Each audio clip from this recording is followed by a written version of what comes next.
Alright guys, I'm going to just talk briefly about chapter 9. It has a lot going on in there, but Paul is apparently responding to a challenge that he does not have apostles' authority.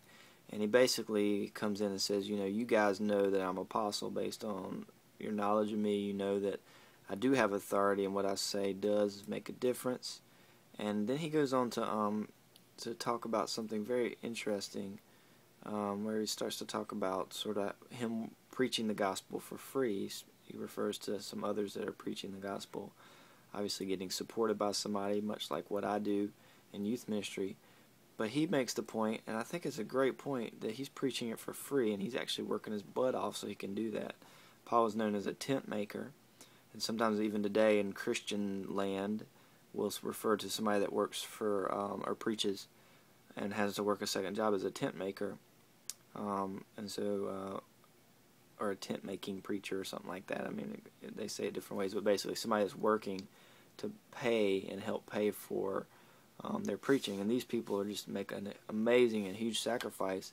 And actually, I think Paul makes a great point because, for me, I'm getting paid to be youth pastor. Ken and people like that are getting paid to be our ministers.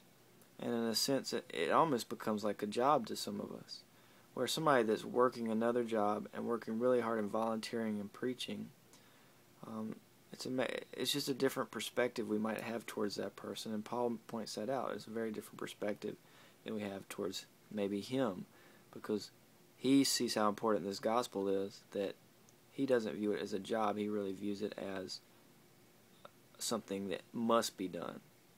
And so that's something to think about. He also talks about, and uses an analogy that I love, a running analogy, to talk about how one must preach, and how he is just beating his body like an athlete would beat their body to prep themselves. He's beating himself and working really hard to basically get the prize, to win others for Christ. Really great chapter, one that always convicts me as I think about where we stand as preachers and making money and that kind of stuff. But that's for another day's discussion. Alright, we'll see you later.